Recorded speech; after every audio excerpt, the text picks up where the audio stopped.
Hey you guys, welcome to Foundation Friday.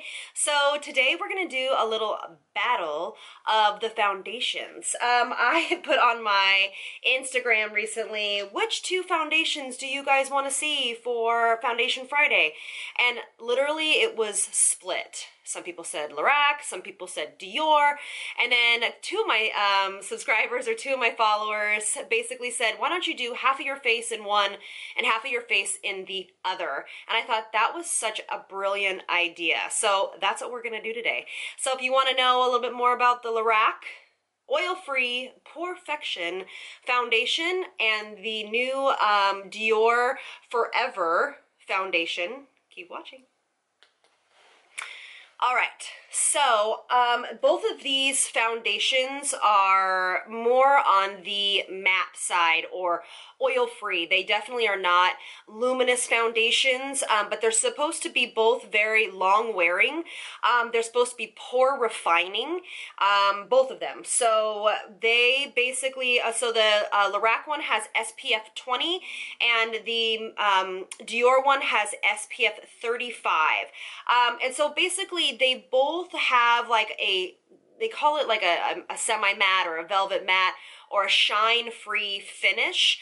And so I normally, as you know, if you watch my videos, I don't usually wear a ton of matte foundations because I am more, especially now during this season, I am more kind of dry to normal skin. So I always put a light reflecting primer on. And I am going to do that because I want to test it with just what I would normally do. So I am going to use the Pixie Skin Treats that you can get at Target. The Glotion Day Dew, and it just is a really pretty all over luminizer. And the reason why I do this, you can totally mix it into the foundation, but I wanted to see how the foundation went on without it mixed in. The reason why I do this is because it will give a little bit of extra hydration and natural skin finish underneath the foundation that I need to really see if this foundation is wearable for my skin type. All right, so we're gonna do the left side of our face with the Lorac, and then we're going to do the right side of our face with the Dior. All right, so now I am in PR2 in the Lorac foundation. Or Lorac. How do you say that? Is it Lorac or Lorac? Anyway, I know it's Carol spelled backwards, which is the founder's name. So I'm going to put just a little bit on the back of my hand because this is a full coverage foundation. And then I'm just going to dot it just right here on my face. And I'm going to just work it in with my hands first so I can see how the finish is with just my hands. And then I'll bounce it in with a beauty blender and see. Okay, so this is a touch light for my skin. So hopefully the two sides will match. Really pretty finish, actually very creamy. Very blendable with your fingers. So if you're my girls out there that don't like to waste time with brushes and such, this foundation does go on beautifully with your hands. So the way that it's feeling on my skin right now is really great, really lightweight. But if you guys are more on the dry side like me, I can feel it kind of grabbing at a few dry patches on my forehead. So I'm glad I prepped the skin with a little bit of hydration first. So that's going to be important if you, my dry girls. Some of my people I know, some of my dry people I know, some of my dry clients, I know that they like to wear a more matte finish foundation because it doesn't get, you know, luminous throughout the day, and they feel that it wears a little bit better. So if that's you, then go ahead and add an illuminizing primer first. It's a great way to be able to wear more matte finishes of foundations because they have a tendency to be a little bit more long wearing. All right, so I was just building up the coverage so we could see kind of what it's really, you know, doing. Really pretty, really skin-like. It definitely didn't cover up some of my pigmentation, but that's really hard to do without color correcting first. I'll probably go back in and spot treat this one, but overall, really great finish. Not super full coverage. I thought it would actually be a little bit more full coverage. Let's see what we can build it up to. But it's super lightweight. I'm going to put just more coverage in the center of my face, where I normally need a little bit more help and love. I'm trying to see if it has diminished my pores at all. I don't know. I don't think it's diminished my pores a significant amount, but it definitely is a very pretty finish. So the website says that this foundation is oil-free, paraben-free, and fragrance-free, which is fantastic. It is infused with anti-aging oxidants. Excuse me. It is infused with anti-aging antioxidants of vitamin A and E, which is fantastic. It helps to soothe, nourish, and rejuvenate the skin.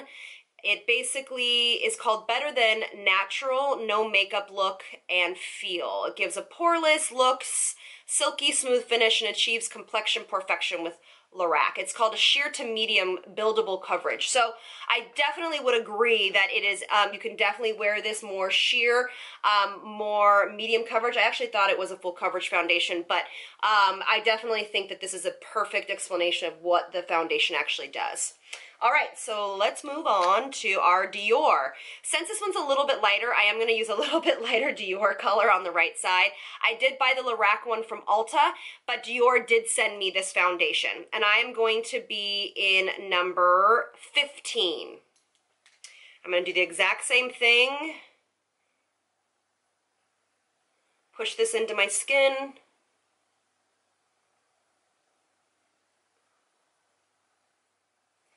All right, so it definitely feels really, really light on the skin.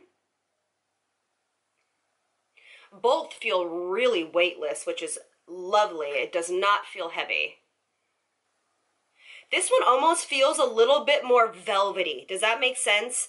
Like, I don't know what it is, but it literally feels velvety on the skin, which is really, really nice.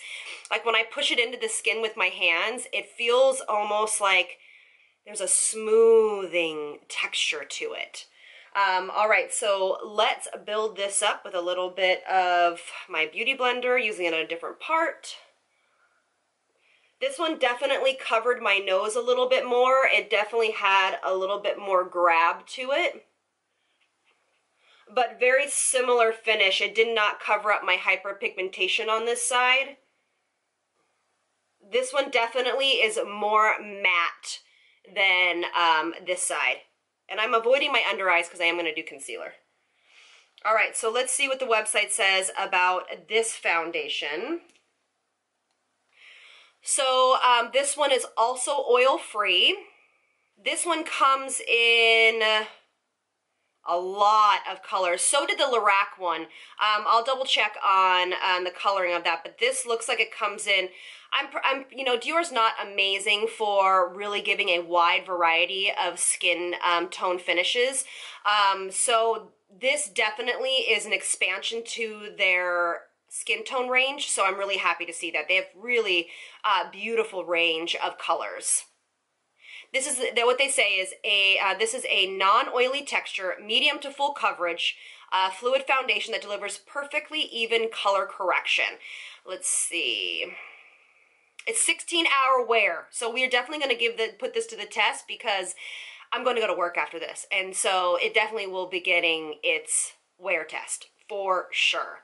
This foundation leaves a luminous matte finish, flawless correction, and exceptional comfort. It's enriched with poreless effect skincare essences, leaving the skin's texture looking more refined with each wear. So it basically says that it's going to help the skin look a little bit more refined as you wear this foundation continuously. All right, so, okay, great. So let's build this one up a little bit more since this is a little bit more full coverage.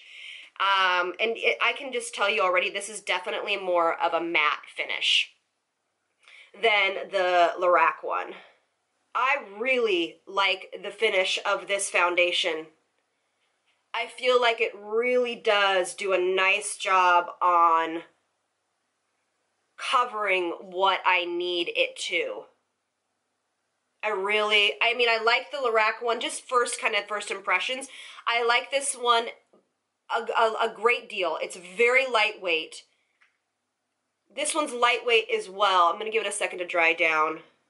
But for some reason, I like the texture of this one more. But you guys let me know what you think on the texture of this one. I am going to do just a little mini review in here of the new Nars Matte Concealer. I've used this once, and I really found that I liked it, even though my under eyes and skin is dry, because I didn't need to powder this concealer. So that might be kind of something exciting. So I am in color Vanilla, which that's the color I am in the Radiant Creamy Concealer. And I know that this is, you know, definitely more full coverage concealer. And when I applied it in the past, I did apply it with my fingers because I wanted the warmth of my fingers to blend this product in. So we'll be able to see kind of how this wears as well. There you go. What do you think? That was really easy. It melted right into the skin, and it did a nice job on color correcting. And I don't think too overly highlighted under the eye. So I'm going to go do the rest of my makeup, and I'll be right back. Hey, you guys. So this is my check-in. I have been wearing this makeup for about 4 hours, and I think it looks so good. I actually might hesitate to say that the Lorac one is actually a dupe for the Dior one. But I will notice, I want you to notice, when you look up a little bit closer, the Dior one definitely has diminished my pores a lot more. So, and it's a lot more velvety and soft. I've worn the Dior one a couple times, and it just really evens out complexion and especially pores. So let's see how it holds up the rest of the day. Hey you guys, so it is like 8 hours after my last check-in. Yeah, it's like 8 hours after my last check-in. I would say that this foundation combination is holding up remarkably well. I am not shiny at all. Like, I would never have touched up at all. I just think that both of these foundations are just beautiful. I would actually go as far to say that this is definitely a dupe for the Dior one. So the Lorac is definitely more, it's very much like the Dior one, except for the silkiness of the Dior one and the pore refining ability of the Dior one, I feel, is a little bit more superior. I will say, though, that around my mouth has kind of started to break up and become kind of flaky. I don't know if that is because I am doing some serious exfoliation with retinols right now. I would lean towards saying that it's because of that. So I'm just going to chalk it up to me using some serious skincare. I definitely feel, though, that you cannot go wrong with both of these foundations. They definitely get a thumbs up from me. I absolutely love them. I have worn the Dior one before, and I didn't get the breakup that's happening right now, so I'm not quite sure what that's about, but literally my whole makeup has just been, I mean, look at it. It just broke, you know, it's just a little bit red around my nose because I have a tendency to touch my nose because I have allergies, but I really, really, really like these foundations. So go out and try them, and I would love to hear what you guys think. And this coming Friday, so next week, I have an amazing new foundation that I haven't heard anybody talk about, and I can't wait to share it with you because it is just stunning. I've worn it once for just a little bit of time, so I'm excited to give it the test of wearing it all day long. So anyway, thank you guys so much for watching and for being here. So keep those subscriptions coming. I'm so excited to see all these new faces, and I will see you guys on the next one. Lots of love from me to you. Bye, you guys.